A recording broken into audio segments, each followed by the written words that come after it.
wabarakatuh. Waalaikumsalam. Waalaikumsalam warahmatullahi wabarakatuh.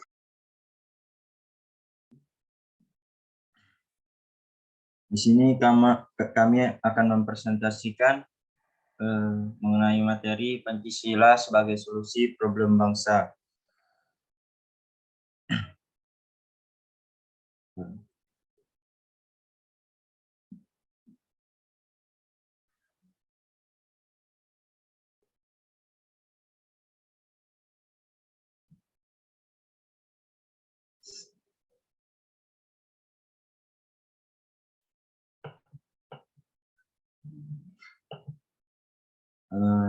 Dengan nama kelompok: Ketua Raka Ma'ruf, kedua Dika Sabrisira, yang ketiga Arya Panuntas Surya Buana, keempat Muhammad Akbar saya sendiri, kelima Aditya Bakri Pradana, enam Muhammad Khairul Yusuf. Baik, langsung saja kita lanjut.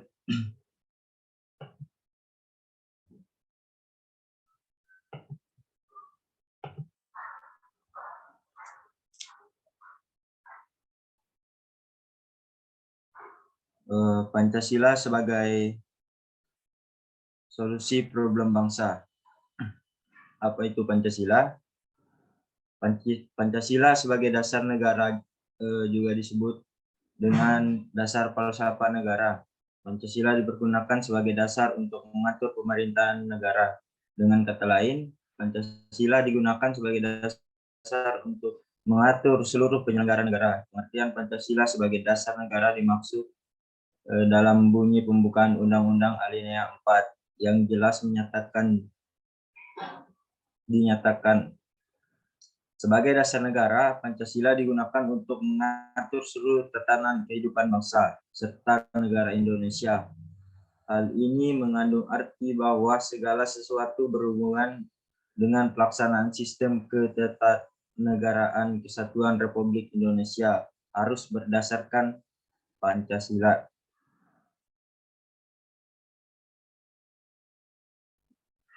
Baik, mungkin akan dilanjutkan salah satu dari teman saya, kelompok saya. Silakan. Baik Mas, terima kasih atas waktunya. Saya akan melanjutkan presentasi. Yang selanjutnya yaitu faktor penyebab problem bangsa. Salah satu penyebab problem bangsa yaitu korupsi. Itu di negara kita itu ya sering terjadi korupsi gitu. Mungkin itu menjadi salah satu problem di bangsa kita. Itu sebaiknya ditangani dengan baik. Selanjutnya ada penegakan hukum yang lemah.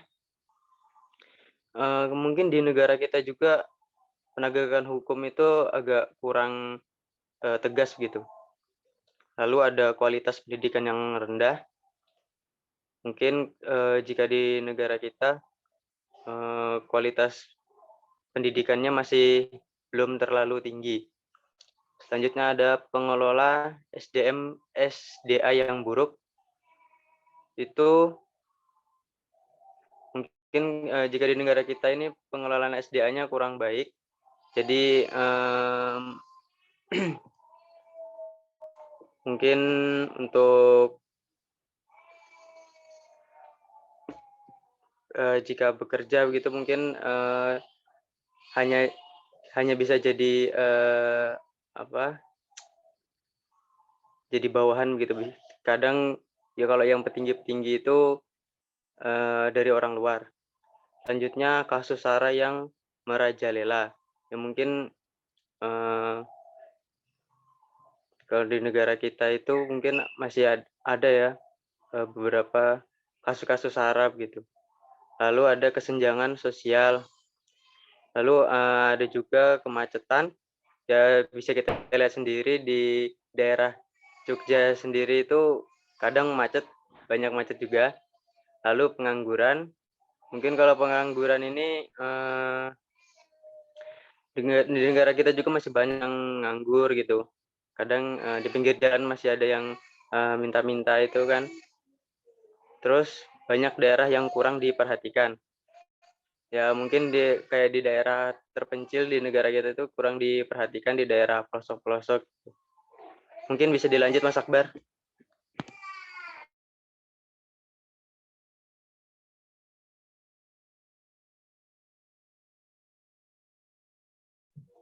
Selanjutnya adalah solusi untuk memperbaiki problem bangsa. Yang pertama itu pemerataan pendapatan. Mungkin untuk pendapatan dari setiap orang di negara itu bisa merata. Selanjutnya pemerataan pendidikan. Mungkin untuk pemerataan pendidikan sendiri itu bisa ke semua daerah. Misalnya di semua daerah di Indonesia itu pendidikannya merata. Selanjutnya ada pemerataan pengetahuan dan wawasan. Nah, itu juga seperti pembelajaran itu merata di seluruh daerah di Indonesia. Selanjutnya ada pemerataan kesehatan. Nah, mungkin untuk pemerataan kesehatan ini seperti rumah sakit gitu. Mungkin kalau untuk rumah sakit itu bisa merata di daerah-daerah, walaupun di pelosok juga ada rumah sakit yang bisa membantu di masyarakat di sekitar situ. Selanjutnya ada pemerataan pekerjaan. Jadi untuk pemerataan pekerjaan itu mungkin untuk mencegah terjadinya pengangguran. Selanjutnya ada pemerataan keamanan atau rasa aman. Nah, mungkin untuk pemerataan keamanan ini di seluruh daerah di Indonesia itu bisa merata keamanannya, juga kalau polisi itu bisa merata tersebar ke seluruh daerah Indonesia gitu. Mungkin bisa dilanjut Mas.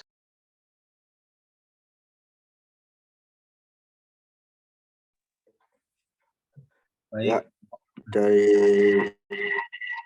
slide 5 saya akan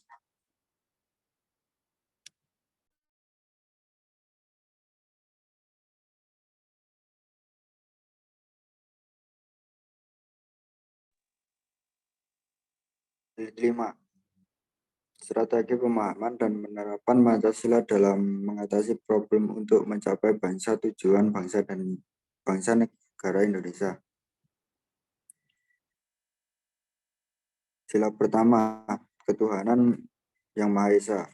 Secara garis besar mengandung makna bahwa negara melindungi setiap pemeluk agama untuk menjalankan ibadahnya sesuai dengan ajaran agamanya, tidak memaksakan suatu agama atau kepercayaan kepada orang lain, menjamin berkembang dan tumbuh suburnya kehidupan beragama dan bertoleransi dalam beragama, yakni saling menghormati kebebasan menjalankan ibadah sesuai dengan agama dan kepercayaan masing-masing.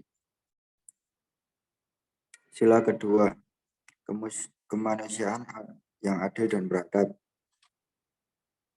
mengandung makna bahwa setiap warga negara mendapatkan perlakuan yang sama di mata hukum karena Indonesia berdasarkan atas negara hukum, mengakui persamaan derajat, persamaan hak, dan persamaan kewajiban antara sesama manusia.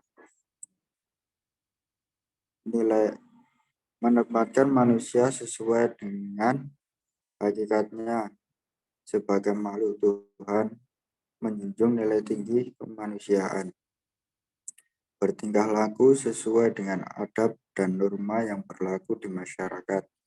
Sila ketiga, Persatuan Indonesia, mengandung makna bahwa seluruh penduduk yang mendiami seluruh pulau yang ada di Indonesia ini merupakan saudara tanpa pernah membedakan suku, agama, ras, bahkan adat istiadat dan kebudayaan. Penduduk Indonesia adalah satu, yakni satu bangsa Indonesia. Cinta terhadap bangsa dan tanah air, menjaga persatuan dan kesatuan bangsa Indonesia, menumbuhkan rasa senasib dan sepenangguhan. Sila keempat, kerakyatan yang dipimpin oleh hikmat kebijaksanaan dalam permusyawaratan perwakilan,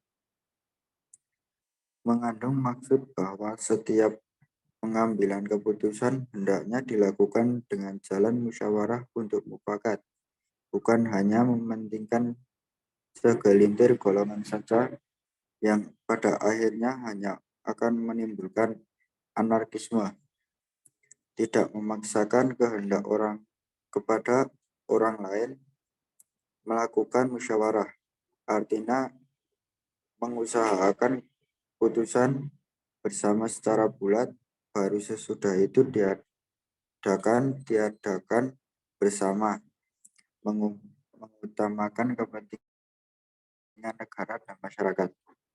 Sila kelima, keadilan sosial bagi seluruh rakyat Indonesia. Mengandung maksud bahwa setiap penduduk Indonesia berhak mendapatkan penghidupan yang layak sesuai dengan amanat UUD 145. Dalam setiap ini, kehidupan mengandung arti bersikap adil terhadap sesama, menghormati dan menghargai hak-hak orang lain, kemakmuran yang merata bagi seluruh rakyat,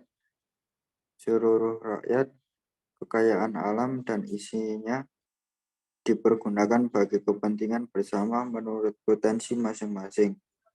Segala usaha diarahkan kepada potensi masyarakat, memupuk perwatakan dan peningkatan kualitas masyarakat sehingga kesejahteraan tercapai secara merata. Lanjut ke slide 6, Mas Akbar. Kesimpulan, negara kita adalah negara yang memiliki Pancasila dengan kelima silanya yang mengandung makna dari setiap termian kehidupan rakyat Indonesia. Namun seiring dengan pertumbuhan bangsa ini, muncul berbagai masalah di dalamnya. Ke-10 masalah ini tidak mencakup seluruh problem dan negara Indonesia sebab masih banyak lagi masalah selain kemiskinan, korupsi, penegakan hukum yang lemah, kualitas pendidikan yang lemah, pengelolaan sumber daya alam yang buruk, kasus SARA yang merajalela, kesenjangan sosial, kemacetan, pengangguran, dan banyak daerah yang kurang perhatian. Semua permasalahan di Indonesia adalah bentuk penyimpangan dari setiap sila-sila Pancasila. Oleh karena itu, cara untuk mengatasi 10 permasalahan tersebut hanyalah kembali kepada Pancasila. Apabila Pancasila tidak hanya dijadikan dasar negara dan slogan saat kita bicara, melainkan menjadi sebuah pedoman dalam kehidupan, maka semua permasalahan di atas dapat diatasi, bahkan dapat dihindarkan dengan diiringi oleh doa serta izin dari Sang Pencipta. Sekian dan terima kasih.